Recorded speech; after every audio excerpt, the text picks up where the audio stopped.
Oke. Ya, assalamualaikum warahmatullahi wabarakatuh. Selamat malam, salam sejahtera, salam om swastiastu, namo buddhaya, salam kebajikan.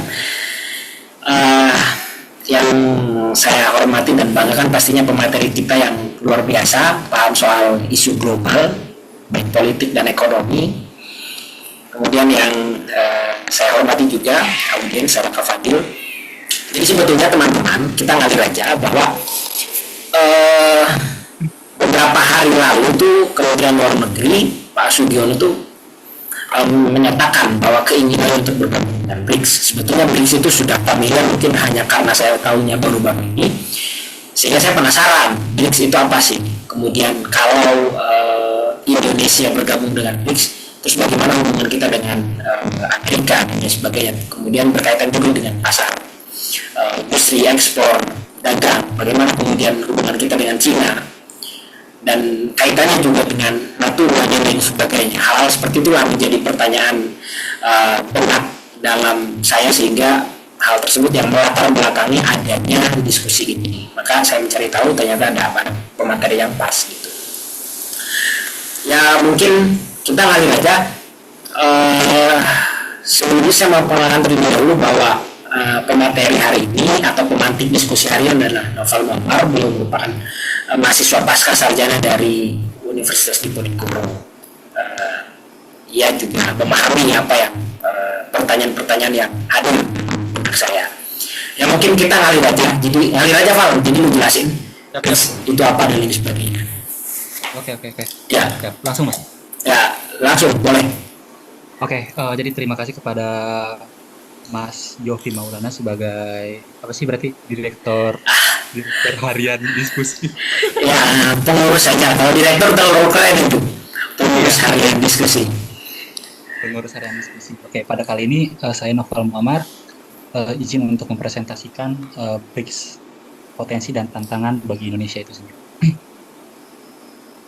Eh, Sebelum ke sana kita introduce dulu, perkenalan dulu. Apa sih itu BRICS? BRICS itu tuh terdiri dari anggotanya itu ada Brazil, terus ada Rusia, terus ada India, Tiongkok, dan Afrika Selatan.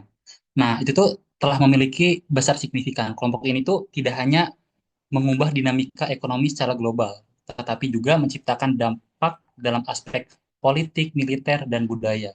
Kebangkitan negara BRIC ini mendanai fase baru dalam tata kelola global yang memiliki potensi untuk mendefinisikan ulang struktur sistem internasional. Gue boleh menjelaskan tentang ini nggak sebelum tentang BRICS? Gue mau ngomongin tentang mata uang dulu.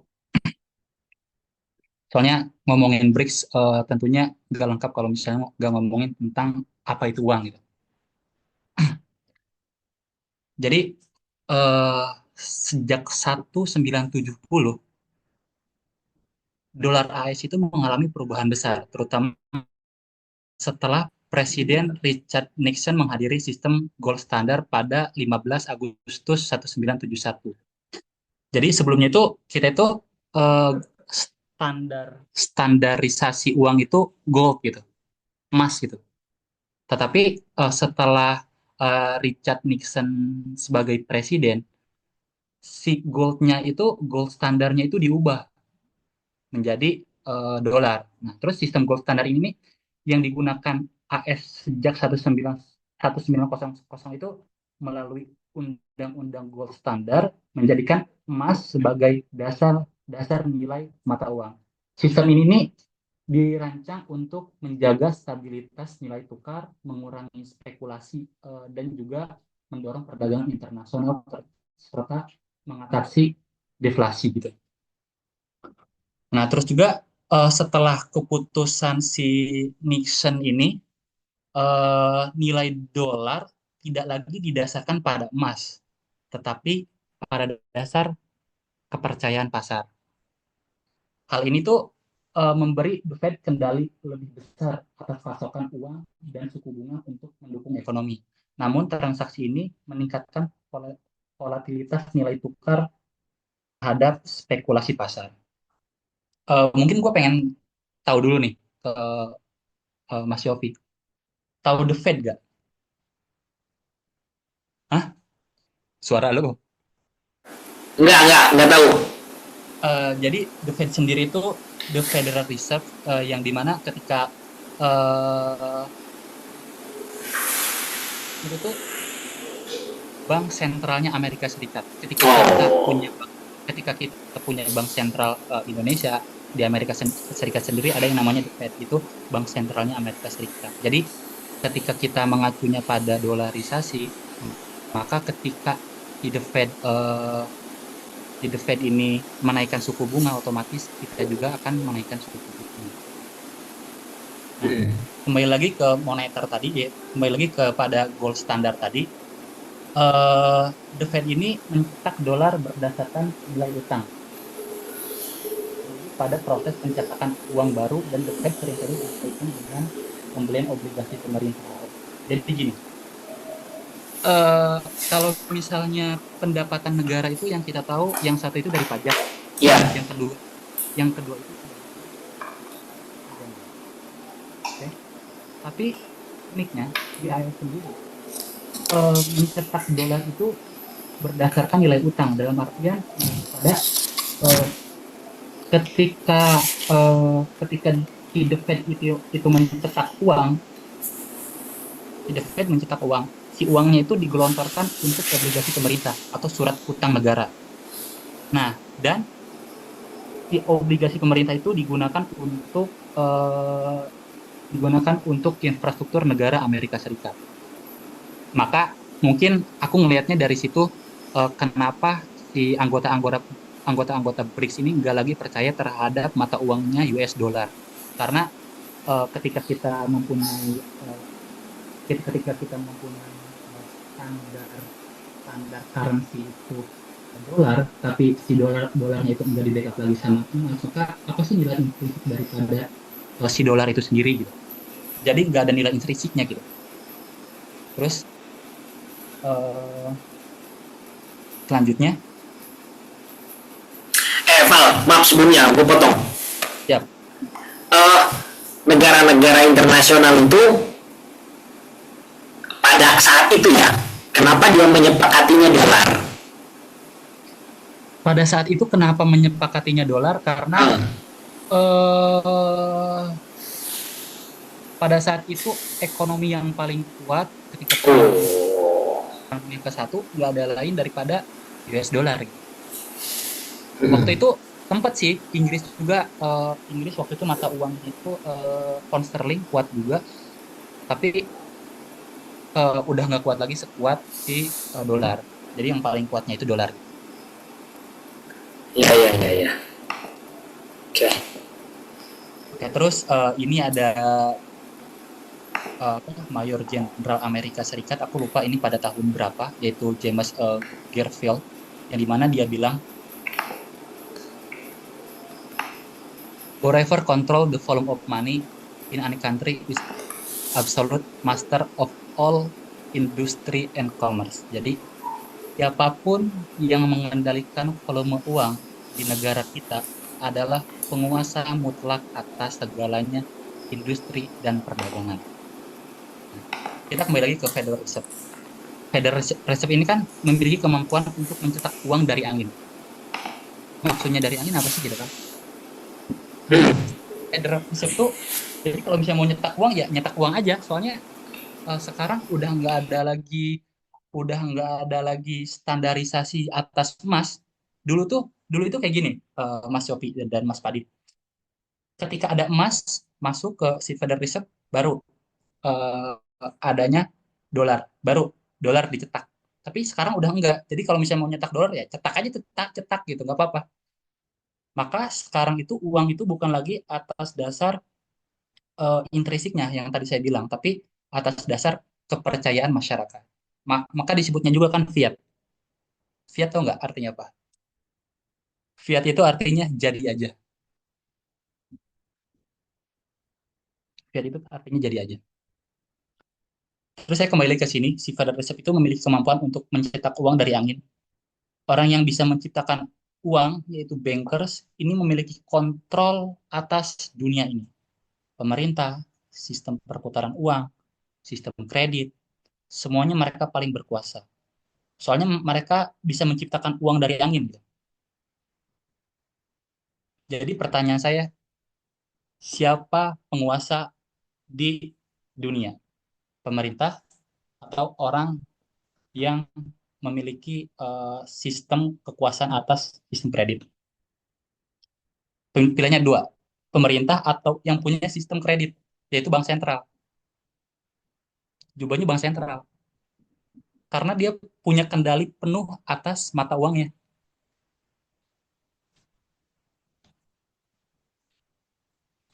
Selanjutnya,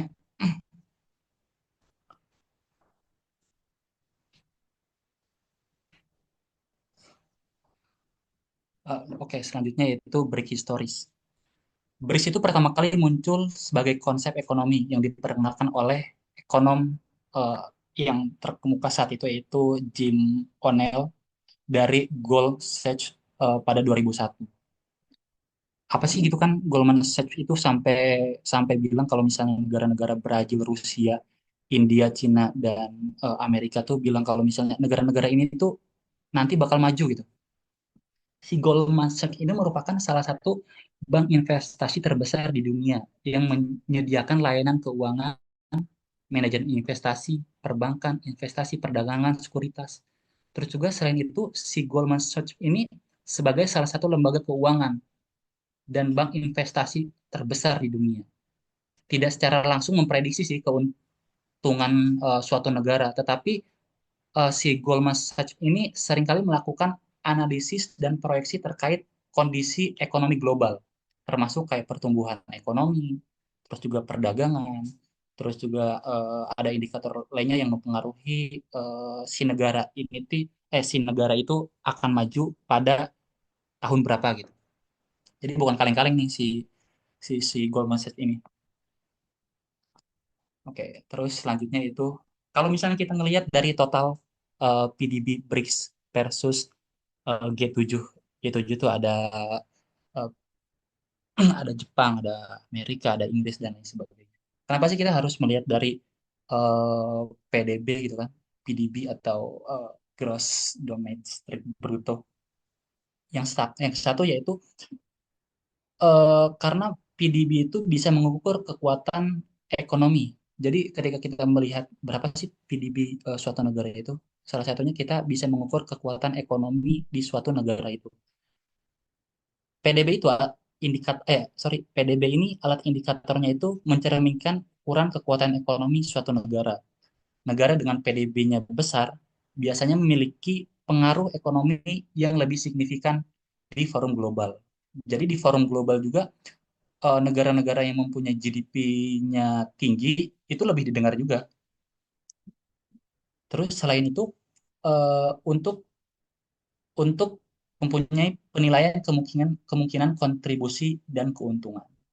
Nah, kalau misalnya kita lihat PDB-nya BRICS dan G7 itu lebih besar BRICS, yaitu 54 triliun 811 miliar 409 juta daripada G7 yang di bawah ini.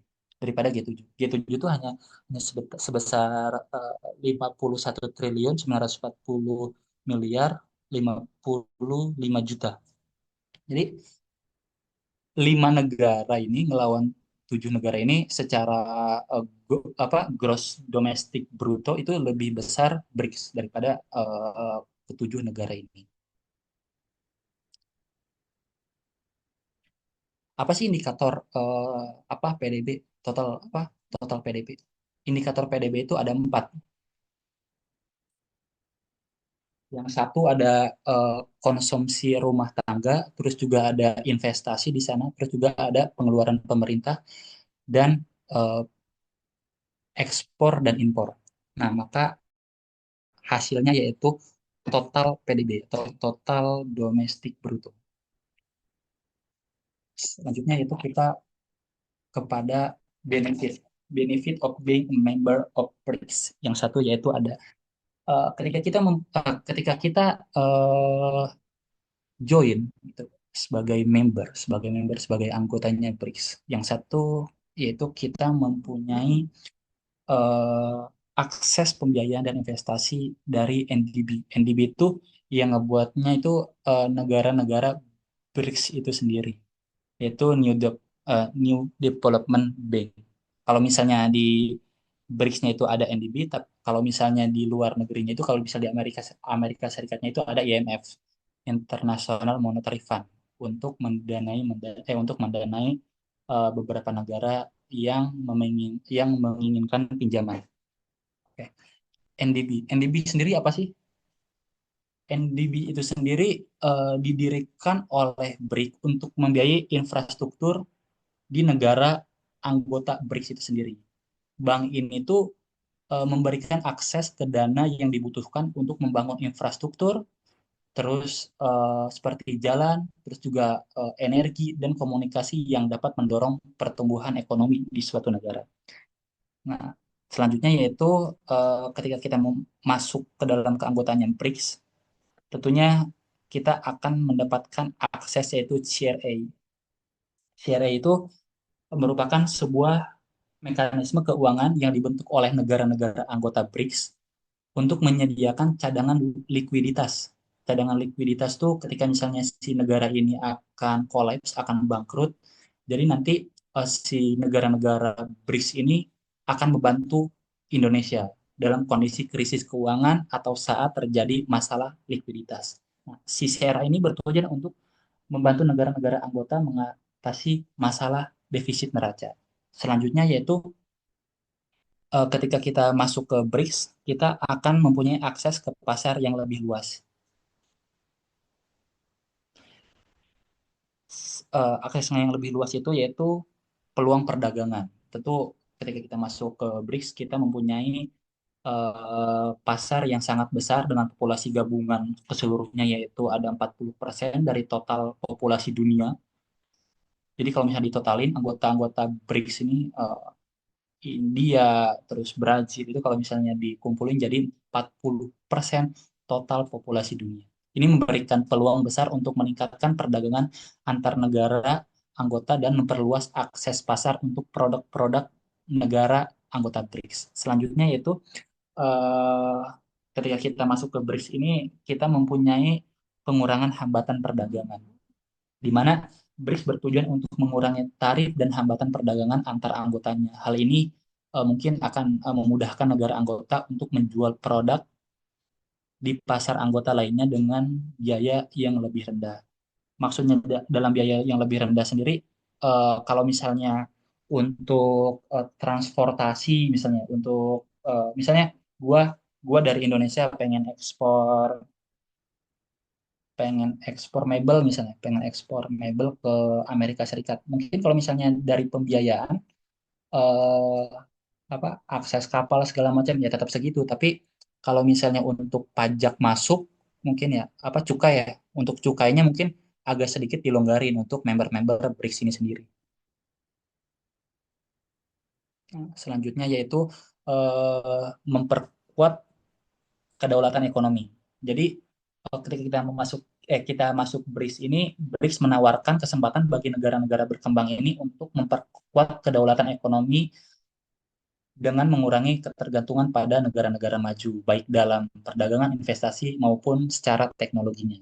Nah, untuk alasan keduanya, untuk alasan keduanya ketika kita masuk BRIC itu, kita mempunyai alternatif sistem keuangan yang dimana dengan adanya BRICS, negara-negara anggota seperti misalnya contohnya kayak Indonesia, ya Indonesia nggak tahu mau masuk atau enggak nih, soalnya aku lihat-lihat di berita masih simpang siur sih. Pokoknya ketika kita masuk ke BRICS ini, negara anggota dapat mengurangi ketergantungan pada sistem keuangan yang didominasi oleh lembaga seperti IMF dan Bank Dunia, serta mengeksplorasi sistem keuangan alternatif yang lebih sesuai dengan kebutuhan negara berkembang. Selanjutnya yaitu disadvantage of being BRICS member, atau kerugian kerugian yang didapatkan ketika kita masuk ke BRICS. Yang satu yaitu dampak terhadap hubungan dengan bangsa Eropa, yaitu potensi penurunan akses pasar, yang dimana Eropa adalah salah satu pasar ekspor terbesar bagi Indonesia.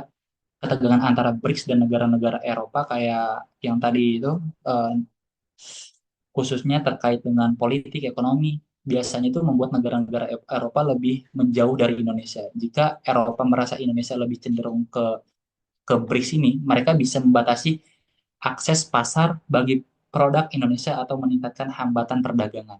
Terus untuk kerugiannya ada pengurangan hambatan perdagangan.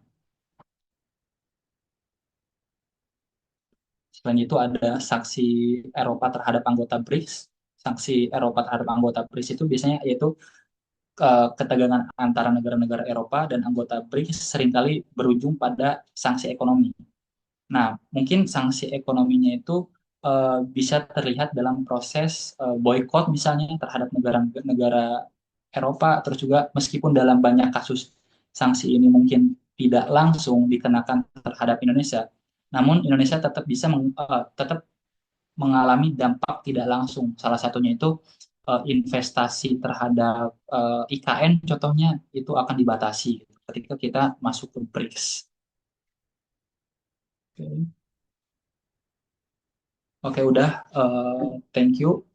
Terus di akhir kata gue ada caption yaitu you control food, you control people, you control energy, you control country, and if you control currency, you control the world. Itu yang bilang Henry Kissinger gitu.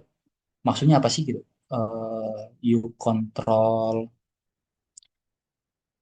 you control food, you control people. Penjelasannya yaitu siapapun yang mengontrol pasokan makanan memiliki kekuatan penuh dan sangat besar atas orang-orang karena makanan adalah kebutuhan primer terhadap manusia. Dalam konteks ini, si kontrol terhadap pasokan makanan dapat digunakan untuk mempengaruhi atau mengendalikan populasi.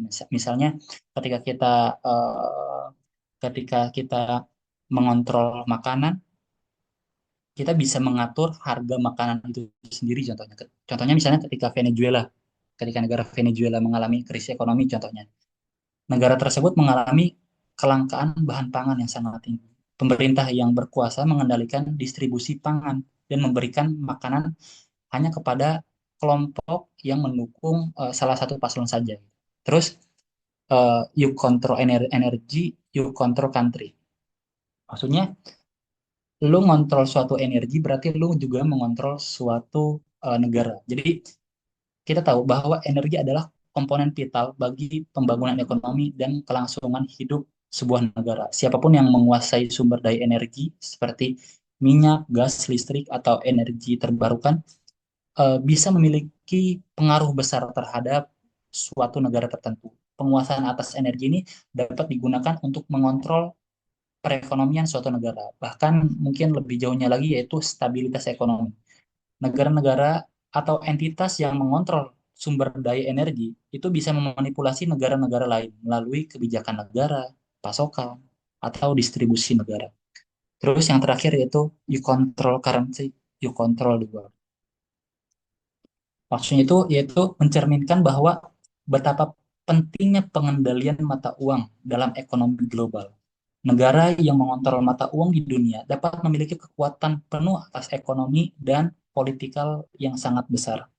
Mengendalikan mata uang atau sistem keuangan global berarti mengendalikan bagaimana uang dan perdagangan internasional itu berlangsung gitu. Nah, sistem keuangan itu sendiri didominasi oleh satu pihak, didominasi oleh satu pihak yaitu yang kita tahu yaitu yang mendominasi apa currency you control the world itu yaitu dolar, itu Amerika Serikat gitu kan. Nah, jadi si Amerika Serikat itu bisa mengendalikan bagaimana uang dan perdagangan internasional berlangsung. Sistem keuangan ini didominasi oleh satu pihak atau negara biasa memberikan kontrol yang luas bagi negara lainnya. Oke, selanjutnya. Oke, selesai. Bang Yopi. Nah, Oke, kalau Pak. misalnya, oke, bentar. Kalau misalnya ditanya nih,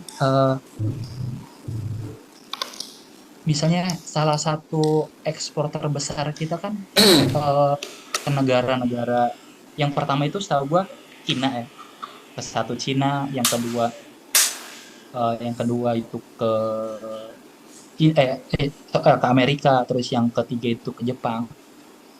Nah, ketika gua ditanya, gua setuju nggak sih ketika misalnya Indonesia ini masuk BRICS gitu kan? Gue sendiri ngelihatnya kalau misalnya tergantung nih. Gue sendiri ngelihatnya tergantung. Gue sampai sekarang masuk, gue nggak tahu underline daripada BRICS itu apa. Jadi nyetak duitnya itu gue nggak tahu underline-nya itu apa. Jadi contohnya misalnya dulu apa dolar underline-nya emas. Nah si BRICS itu gue nggak tahu underline-nya apa. Jadi gue ngelihat di sumber-sumber gitu kan bahwasanya satu BRICS sama dengan 366.000.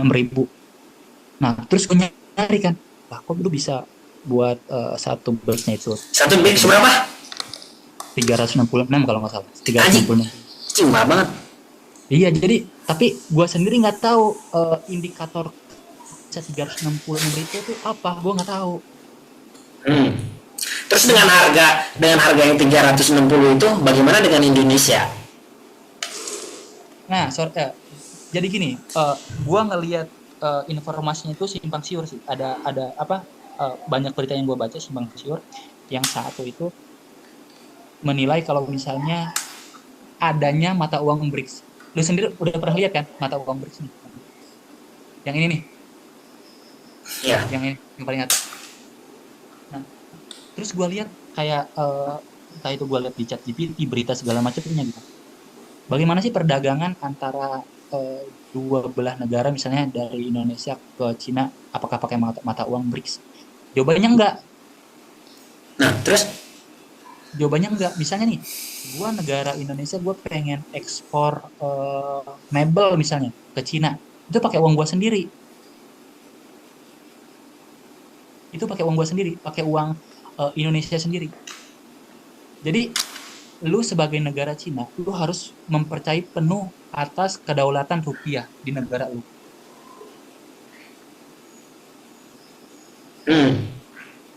Jadi transaksi transaksi internasionalnya pakai pakai mata uang masing-masing negara.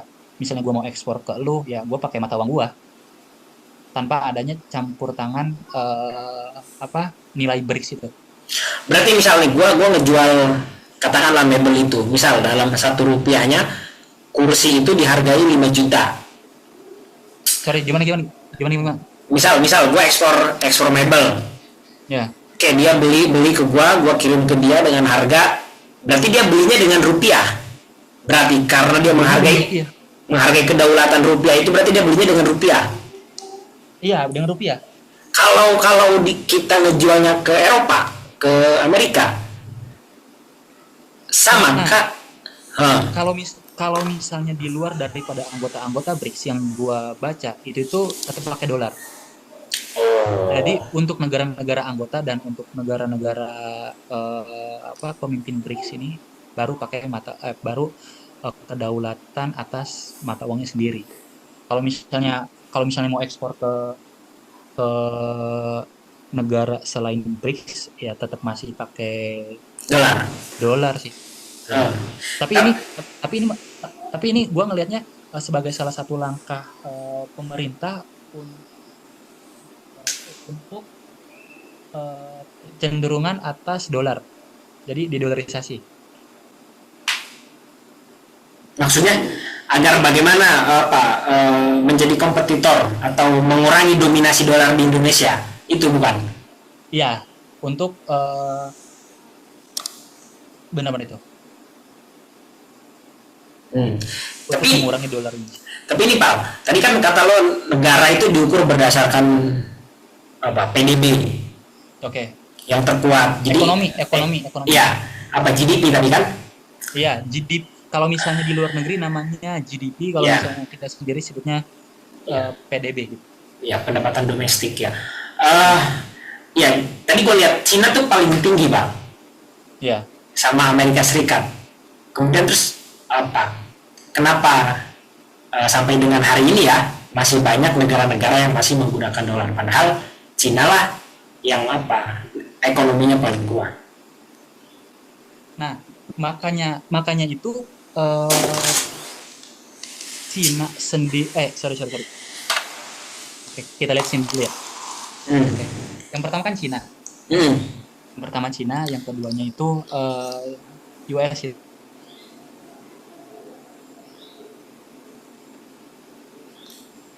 Pertamanya Cina, ya keduanya Amerika. Pertanyaan lu apa? Sorry tadi. ya Cina kan paling Pertanyaan lu tinggi. apa? Ya Cina kan paling tinggi. Tadi kan Cina kan paling tinggi GDP-nya, kemudian disusul oleh Amerika. Nah, orang yang negara yang paling tinggi GDP-nya dialah yang menguasai negara dunia misalnya. Iya. Terus kenapa sampai dengan hari ini Cina masih belum menguasai dunia secara mata uang? Eh kalau misalnya menurut gue pribadi sih, kalau misalnya Hmm. pengukuran di BIS sendiri kan melihat besaran ekonomi di suatu negara. Tapi kenapa sih si Cina ini nggak bisa mendominasi uang? Karena si mata uang Cina ini nggak dipercayai oleh beberapa negara. Karena Oh. masih tetap negara paman Sam yang masih dipercaya. Lu percaya nggak gini? eh Kalau misalnya kita masih menganut sistem dolar, kalau misalnya negara kita masih menganut sistem dolar, bukan kita aja sorry, kalau misalnya beberapa negara, bahkan seluruh negara masih tetap percaya terhadap dolar, dolar tuh bisa nyetak uang seenaknya tanpa ada underlying emas itu. Hmm.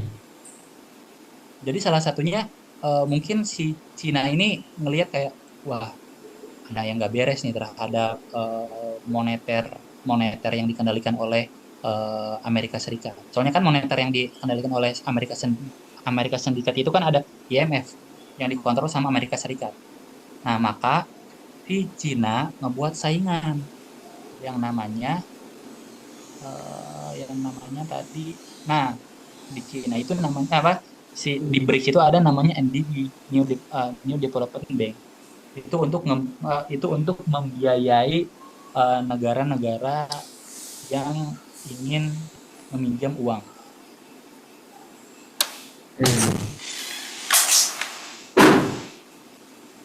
Tapi lu sendiri ini nggak ngelihat artikel atau berita yang menyatakan kalau misalnya eh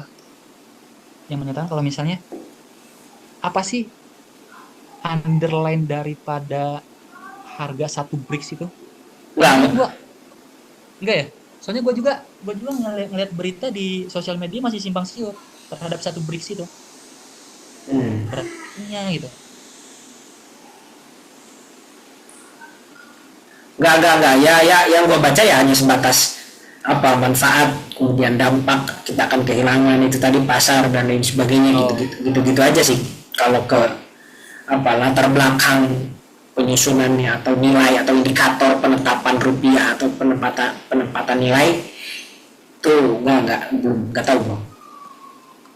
Dan gue baru dengar gitu 300.000 ternyata satu satu BRICS, ya satu BRICS 300.000. dan terus gue sampai saat ini gue eh, belum ngelihat kalau misalnya Indonesia tuh masuk dalam keanggotaan BRICS. Cuman sampai sampai batas Indonesia tertarik masuk BRICS untuk menyatakan sikap belum. Tapi sebetulnya kalau dilihat kan, kalau Indonesia belum menyatakan sikap kan belum, hanya sebatas keinginan di publik yang Hmm. beredar. Tapi dengan melihat negatif dan positifnya, sebaiknya Indonesia itu bergabung dengan BRICS atau enggak. Kemudian kalau kita tidak bergabung dengan BRICS, hubungan bilateral antara kita dan Cina apakah akan tetap bagus? Yang kita tahu Cina juga sangat banyak berkontribusi entah dalam investasi atau pinjaman atau apa dan lain sebagainya. Itu gimana tuh kalau untuk?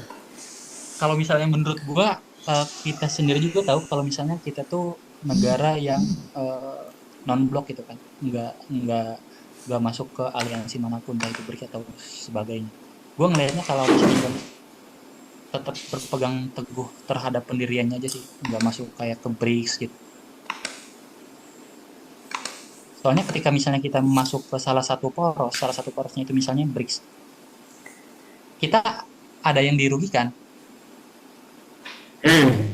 Ini, kalau misalnya, oke, misalnya kita keuntungannya ketika kita masuk BRICS, misalnya ada pembiayaan yaitu NDB.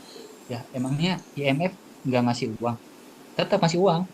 Kalau misalnya negara-negara butuh uang, tetap IMF ngasih uang. Jadi ini gue ngelihatnya tuh skandal negara-negara lain, negara-negara yang besar GDP-nya pengen ngalahin kekuasaan yang lama.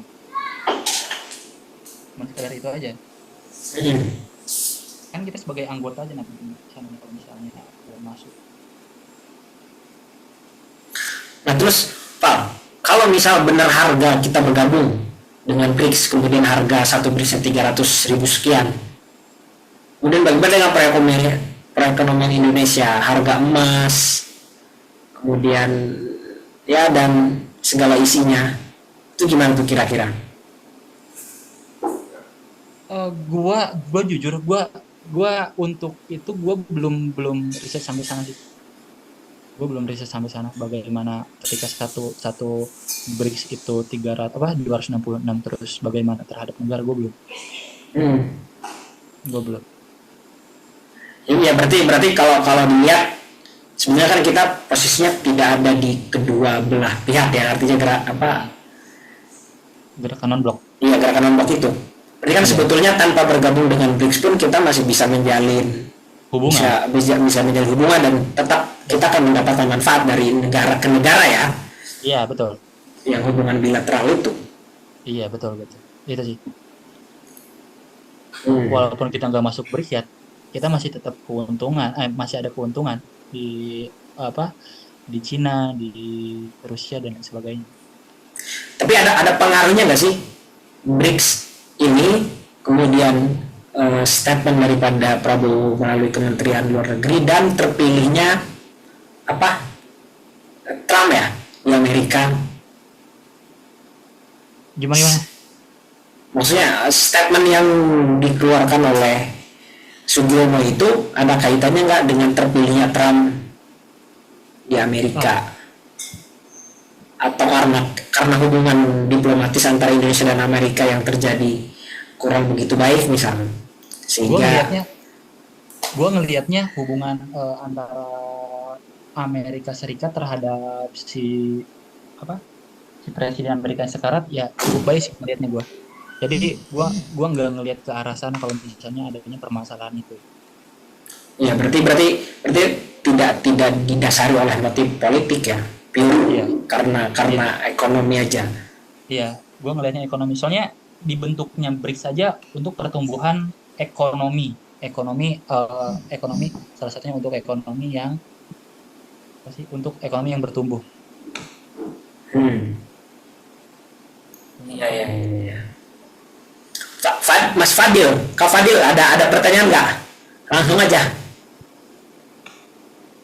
Ya, ngalir aja kita ya. Siap. Ya nggak aja. ya terima kasih Bang Yofi, Mas. Siapa tahu Bang Yopi juga tahu jawabannya. Wah, nggak tahu bang. Tadi menarik kalau apa namanya informasi tadi terkait satu BRICS 300-an rupiah. Itu tadi saya cari-cari gitu ya, Iya. kaget juga gitu. Ternyata ini kata Tempo dia itu ada apa namanya? Secara resmi belum diumumkan katanya untuk eh, nilai Satu tukar BRICS-nya itu. satu Hmm, BRICS-nya itu. Jadi hmm. itu berita Berita hoax ya. berita yang ya berita hoax. Jadi em, dan saya tanya juga ke ChatGPT juga dia juga apa Belum namanya? belum tahu. Dia bilang belum ada gitu, belum ada apa namanya terkait Iya. informasi tersebut. Paling saya apa ya? Kalau misalkan gitu ya, Indonesia ini atau negara-negara yang di luar BRICS yang belum misalnya masuk ke BRICS itu dia mau join gitu ya. Apa ada em, kayak tuker tambah atau harga yang harus dibayar oleh kita gitu ya untuk bisa join ke sana. Eh, Mungkin itu sih. Oh, sorry. Berarti pertanyaannya bagaimana sih negara-negara lain ketika masuk BRICS ya tadi? Ya, Sorry.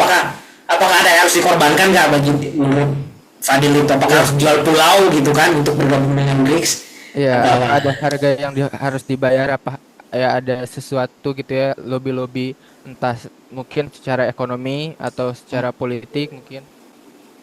Sebetulnya sebelum sebelum ke arah sana sih, menurut gua, ketika misalnya si suatu negara itu mau masuk ke dalam BRICS, salah satunya itu kan dilihat dari PDB-nya itu.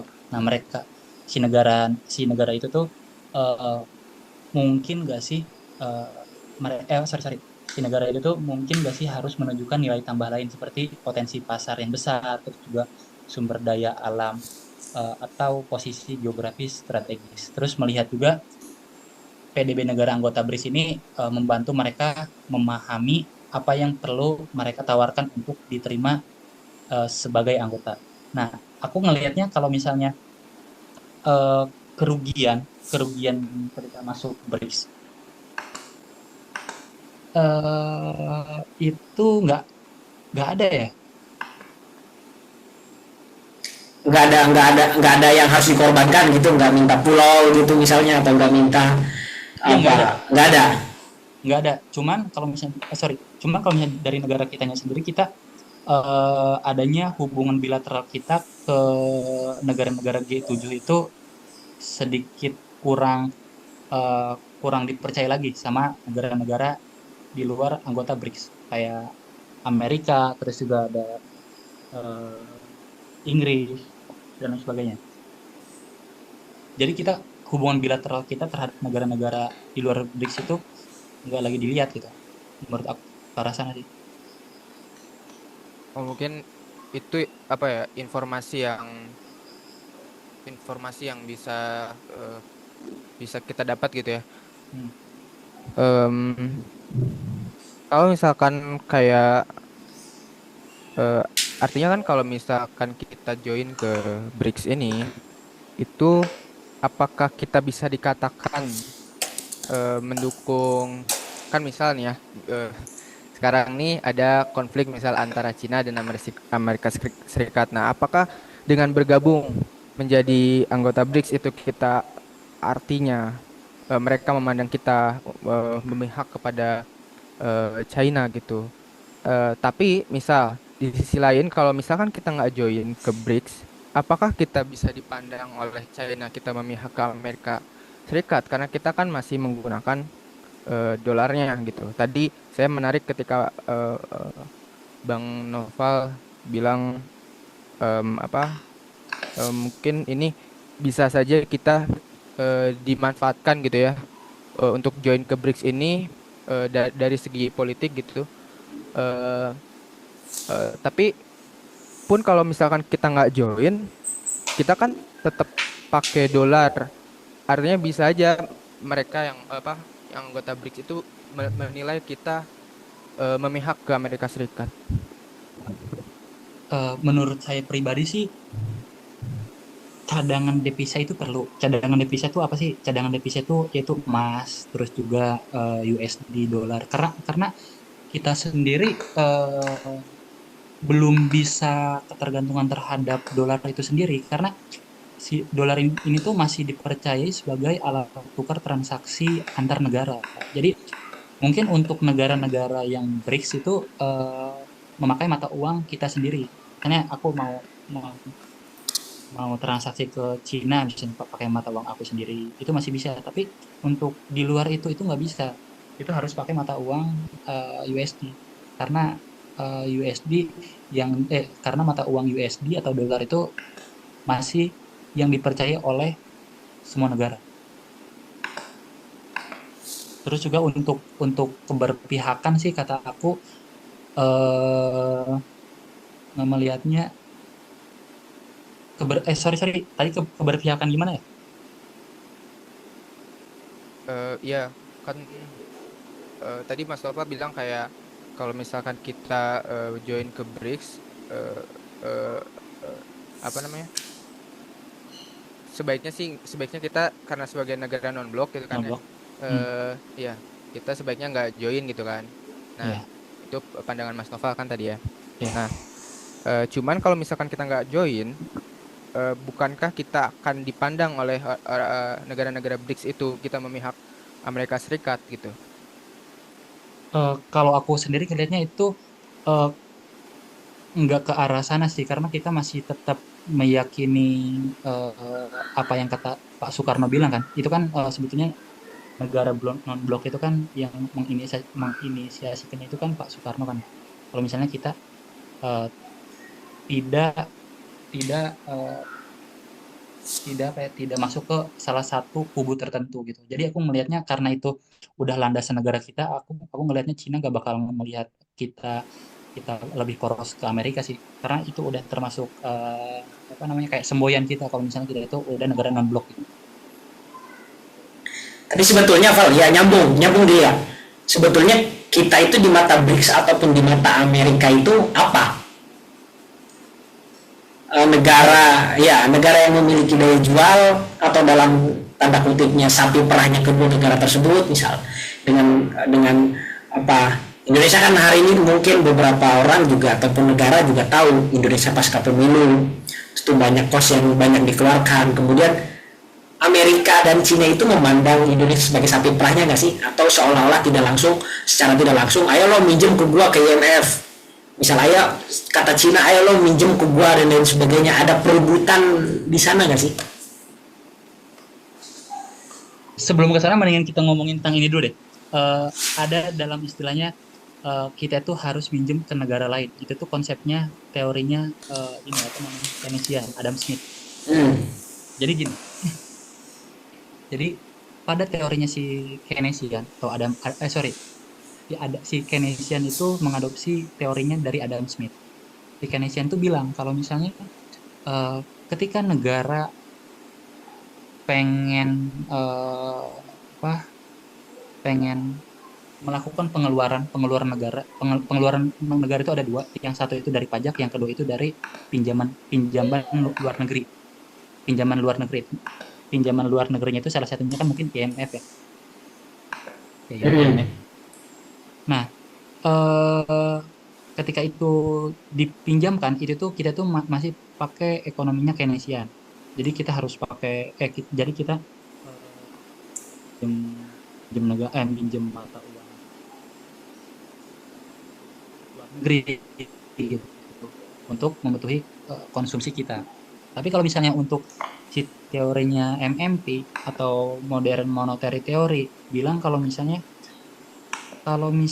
negara itu berdaulat atas negaranya sendiri, lu mau lu mau cetak uang ya cetak uang aja bos. Tapi asal dalam tanda kutip ya. Itu kan bilang kalau misalnya ekonom-ekonom bilang wah itu bakal inflasi gitu. Kalau misalnya lu nyetak nyetak uang aja, ya nggak? Teori ekonominya kan kalau misalnya lu nyetak uang tanpa pokoknya lu kalau misalnya lu nyetak uang ya itu suatu negara itu bakal inflasi gitu. Itu teorinya itu teorinya si Keynesian. Tapi kalau si teorinya MMT itu nggak bakal inflasi kecuali lu nyetak uangnya itu atas dasar sorry, eh, lu nyetak uangnya itu berbasis proyek. Dalam artian misalnya nih, contoh, misalnya gua menteri menteri keuangan, lu menteri PUPR yuk, Hmm. menteri PUPR. Amin apa yuk? Amin, amin. Gara-gara amat anjing. Gua menteri keuangan, lu menteri PUPR. Gua bilang, Pak Presiden bilang ke gua, Pal, cetak uang 1 triliun. Pal, cetak uang 1 triliun. Oke, gue bilang ke gubernur BI, walaupun si gubernur BI misalnya wah enggak gitu gitu, tapi atas tekanan gue pasti gubernur BI ya cetak cetak aja dong satu satu triliun, cetak 1 triliun tanpa ada underline dolar, entah itu dolar atau emas, cetak 1 triliun, nyetak 1 triliun gue kasih ke lu sebagai menteri PUPR. Oke, ngerti nggak? Ya, ya. Gue kasih ke lu menteri PUPR, lu buat rumah sakit 10 rumah sakit di Indonesia, lu ngebuat tuh dar dar dar segala macam. Inflasi enggak? Inflasi pada saat itu. Tapi ketika uang 1 triliun itu, tapi ketika si rumah sakit itu mendapatkan keuntungan, lu ambil lagi 1 triliun itu, ambil terus kasihin ke gua, ke Menteri Keuangan. Terus Menteri Keuangan uangnya itu dibakar, ngerti nggak? Ya, ya. Jadi di sana nggak bakal ada inflasi. Jadi inflasinya sesaat doang. Jadi ketika ketika si rumah sakit itu mendapatkan keuntungan, terus ngasih ke lo sebagai Menteri PUPR ngasih ke gua, terus gua bakar uangnya, udah nggak ada inflasi. Jadi kita udah nggak lagi butuh pinjaman luar negeri. Itu menurut teori ini, modern monetary theory. Itu yang digunakan oleh Amerika Serikat. Makanya itu dia nyetak uang, ya nyetak uang aja. Nggak takut inflasi itu, bos. Iya, iya, iya, iya. Karena teori-teori yang negara Indonesia pakai itu masih teori-teori lama, teori-teori Adam Smith, Keynesian, yang bilang kalau misalnya nyetak uang tuh ya inflasi. Iya, itu bakal inflasi ketika misalnya gua Menteri Keuangan, gua ngasihnya itu misalnya ke bansos, jadi secara langsung. Nah, itu bakal inflasi. Iya. Bantuan itu kan secara langsung, itu bakal inflasi. Tapi kalau misalnya atas dasar underline proyek itu nggak bakal, kata itu bukan kata gue ya, tapi kata si teorinya modern monetary theory, itu penggagasnya itu Michael Hudson. Yang baru nerapin itu tuh baru Amerika Serikat dan Jepang, setahu gue. Berarti negara-negara di luar daripada itu masih melakukan praktik minjem uang. Iya. Oke, masuk masuk ke pertanyaan tadi itu, nyambung dari Fadil itu, kedua negara itu, Cina dan Amerika, memandang Indonesia itu sebagai apa? Sebagai nasabah bank keliling, katakanlah seperti itu, atau enggak? Atau sebetulnya Sugiono itu dilatar belakangi oleh kepentingan daripada antara negara dan negara, sehingga muncullah statement keinginan bergabung dan lain sebagainya.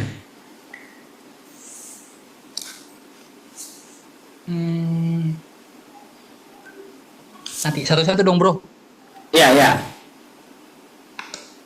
Yang satu apa, lupa gue tadi, Cok. Yang satu itu Indonesia tuh, mereka mandang apa, Amerika dan Cina itu mandang Indonesia tuh klien, nasabah. Nah, klien. Kenapa gue bilangnya klien? Jadi gue lupa kata-kata bahasa Inggrisnya tuh. Pokoknya dalam artinya tuh gini.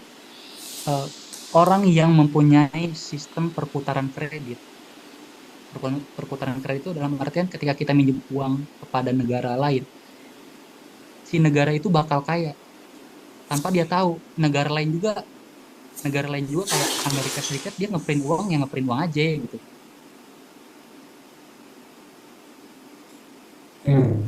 Jadi alat sapi perahnya US. Oh gitu. Ya, menurut gua. Ya kita tuh sebetulnya market mereka ya. Bagaimana mereka menjadikan kita sebagai market atau ya punya trap lah atau apalah gitu ya, sehingga ya dibuat ketergantungan mungkin ya. Iya, terus ketergantungan. Makanya itu adanya BRICS. Adanya BRICS mungkin karena minjem ke Amerika sudah kadung malu atau udah banyak, mungkin cari pinjaman lain atau enggak, atau gitu, gimana konsepnya? Bisa jadi. Konsepnya karena di negara-negara Cina, terus juga terutama Cina ya, dia udah lagi nggak percaya terhadap moneternya si Amerika Serikat. Karena itu tadi yang gue bilang, kalau misalnya Amerika Serikat itu nyetak uang aja, salah satunya itu tanpa ada underline nilai intrinsik di belakang itu. Iya, iya, iya. Kalau misalnya eh, kalau misalnya untuk anggota BRICS kan transaksinya tuh pakai uang masing-masing negara ya, jadi aman dari situ. Jadi nggak ada mata uang di tengahnya lah. maksudnya mata uang di tengahnya itu ketika misalnya gua mau transaksi ke Amerika sorry, ketika gua mau transaksi ke Inggris misalnya, gua harus mau pakai mata uang US gitu, jadi ada mata uang di tengahnya.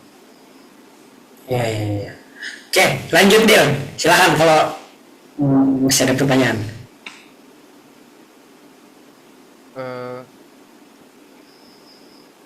Eh, tentang apa ya tadi? Ya, lu juga boleh Bang MM. Yop, kalau kalau misalnya lu punya gagasan, wah menurut gua gini Bang. Ya, gua nggak tahu ya. Maaf Dil. Ya, gua nggak tahu apa yang opini gua tentang BRICS. Justru opini itu kan sebetulnya timbul karena kita memiliki sebuah pemahaman, Ya, dan betul. melalui pemahaman itulah secara tidak langsung kita memiliki sebuah pandangan tersendiri. Nah, menurut gua opini itu tidak akan lahir kalau kita tidak tahu. Nah, maka dari itu gua mencari tahu dulu gitu. Oh, gitu. Oke, oke, oke. Ya, Kalau lanjut Del ya. Bang Noval S1-nya apa, Bang? Aku S1-nya S1 manajemen. Utirta dia Del. Oke. Lu Fadil di mana dia? Di ya, eh, Perikanan Untirta Angkatan? angkatan 2019. Oh, sama si ini apa namanya? Farel kenal gak lo? Farel nggak kenal. Kayaknya bukan 19 deh. Oh, Oh, Farel 18 nggak sih? oh iya Farel ya. Farel 18, sorry. Jadi maksudnya saya tuh ini maksudnya nggak belum belum terlalu paham gitu ya terkait ekonomi karena bahasan-bahasan bacaan-bacaannya juga bukan terkait ekonomi. Jadi ketika dijelasin terkait apa namanya teori MMT sama teorinya yang dipakai Bank Dunia mungkin ya yang Hmm. apa ketika kita nyetak uang lebih banyak eh, kan suka ada ini ya apa kayak guyonan masa kecil kenapa sih kita nggak nyetak uang aja gitu Ya. banyak-banyak gitu. Nah itu kan eh, eh, sering terjawab gitu ya itu kan karena nanti bakal inflasi gini-gini. Oh ternyata ada teori lain di teori MMT itu yang yang menyebutkan hal yang bertentangan gitu. Nah sebetulnya eh, kalau kata Bang Nafak nih yang paling sesuai gitu itu yang mana ya gitu karena jujur kalau saya masih ini ya masih masih masih nggak kebayang gitu. Oke, oke, oke. Eh, ini gue bukan menurut gue pribadi, gue menurut jurnal yang udah pernah gue baca. Jadi si teorinya MMT itu pernah diuji coba di suatu daerah ya, bukan di suatu negara. Di suatu daerah itu menggunakan mata uang negaranya sendiri. Apakah itu bakal inflasi? Itu enggak.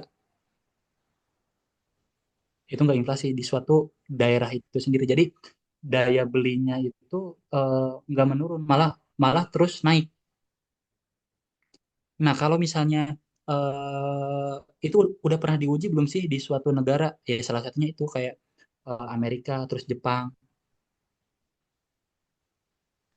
Itu yang udah pernah pakai teorinya MMT, Modern Monetary Theory. Kalau misalnya Mas Fadil apa sering melihat jurnal gitu ya, jurnal yang udah Scopus Q1, Q2. Di sana tuh teori itu ini apa saling saling beradu. Maksudnya, wah enggak lah, yang benar tuh teorinya MMT, Modern Monetary Theory.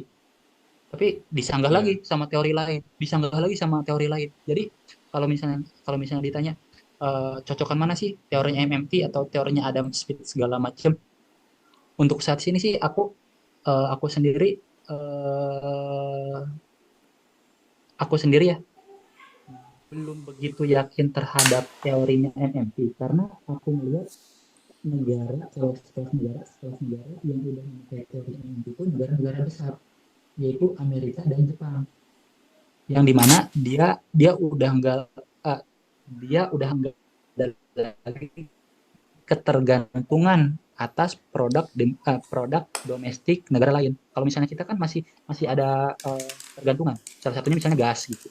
Masih ada ketergantungan. Tapi kalau misalnya aku ngelihat dari suatu daerah, aku pernah lihat itu tuh sukses gitu.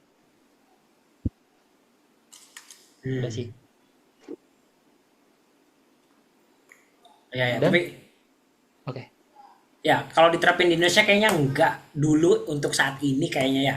ya untuk saat ini ya belum sih. Soalnya kita masih ketergantungan atas produk-produk luar negeri. Hmm. Berarti MMT itu apa? Simpelnya tuh kita minjem apa ya? Minjem uang dari tabungan kita sendiri gitu ya? Apa gimana ya? Iya, iya. Singkat sadarnya gitu. Hmm. Artinya kan kita juga harus punya uang gitu buat minjemin ke diri sendiri, walaupun minjeminnya ke diri sendiri yang untuk hal produktif kan tadi tanda kutip ya. Benar. Untuk hal produk. Untuk hal produk terus juga untuk menaikkan daya daya konsumsi masyarakat kayak gitu.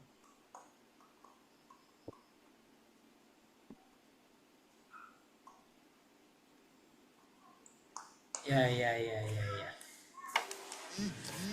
Oke, Val. Oke. Cukup banyak apa memberikan wawasan baru. Kita tunggu perkembangannya. Oke. Apakah Indonesia bakal bergabung dengan BRICS atau tidak? Terus bagaimana dampak? Ya, gue pengen tahu lebih jelasnya ya. Dampak Hmm. bergabung dengan BRICS tidak hanya secara makro tapi secara mikro kepada kaum pekerja, kepada buruh, kemudian kepada pengusaha pastinya ya. Kita-kita orang yang hari ini katakanlah kelas menengah, apakah dengan bergabungnya BRICS kelas-kelas menengah ini akan meningkat menjadi kelas yang tabungannya di atas 100 juta, karena secara data apa banyak tabungan-tabungan, banyak sekali tabungan-tabungan yang di bawah 100 juta. Jadi hanya hanya bisa dihitung lah orang yang punya tabungan di atas 100 juta itu. Hmm. Ya mungkin nanti itu agendanya kayaknya di agenda berikutnya. Mudah-mudahan kita Oke, panjang oke. umur. Tapi sebelum ditutup, ada lagi yang mau disampaikan atau mau dipertanyakan oleh Fadil atau Lufal? Ya, gue nggak ada sih. Dil, ada? Mungkin kalau bukan pertanyaan sih ya, kayak lebih ke harapan aja sih. Hmm. Eh, bisa bisa dipikirin lagi mungkin ya.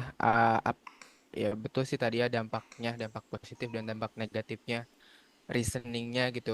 Kenapa sih kita harus join ke BRICS gitu? Apa apa seurgent itu gitu buat join gitu.